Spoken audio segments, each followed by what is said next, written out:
ये princess of hope जो बलूचिस्तान के रास्ते पर आपको कोस्टल हाईवे पे मिलती है, इसका फ्रंट का हिस्सा है। बैक हमने दिखाया और चारों तरफ खूबसूरत पहाड़, ऐसे लगता है कि जैसे किसी ने ये तराशे हों। बल्कि मैं उस बात को फिर दोहराऊंगा कि ये लगता है कि ये पूरे शहर थे, ये पूरे शहर थे जिन्हें समंदर ने अपनी आगोश में ले लिया और कई हज़ार साल बाद ये वापस नमूदार हुए हैं, जिनकी दरो दीवार, जिन पर इवन शक्लें जानवरों की, इंसानों की, खिड़कियाँ, दरवाजे तक बने दिखाई दे रहे हैं। वो देखें अगर आप सामने, तो ये गलियाँ और ये किले के जैसे चौकियाँ बनी होती थी उस तरह के बने हुए। इवन ये गार भी वाज़े तौर पर दिखाई दे रहे हैं। तो इससे लगता है कि शायद यहाँ पर हज़ारों साल पहले लोग रहा करते थे और ये शहर तबाह होने के बाद अब इस शक्ल में नमूदार हुआ। वाह वाह,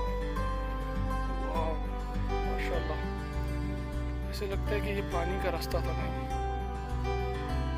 ये देखें अंदर पहाड़ों के नीचे अंदर तक कुछ ना कुछ बना हुआ हमें दिखाई दे रहा है। इवन मूर्तियां तक हैं। ये देखें अगर सामने पहाड़ों पर मूर्तियां तक बनी हुई हैं। और ये प्रिंसेस ऑफ होप भी खुद से एक मूर्ति नुमा ही चीज़ है।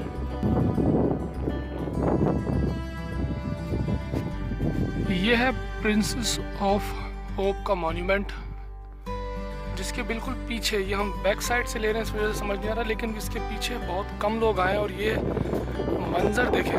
फ्रंट से तो बहुत सारे लोगों ने इसे देखा है, लेकिन बैक से इसको आज तक कोई नहीं देख सका। शायद ही बहुत कम लोग आए हैं जो इसके बैक पर आए हो, क्योंकि ये पहाड़ इस तरह के हैं, यहाँ से उतरना बड़ा मुश्किल है। अगर आप देखें बिल्कुल स्ट्रेट है। हम यहाँ तक पहुँचे हैं और उसके पीछे हम आपको ये मंजर दिखा रहे हैं।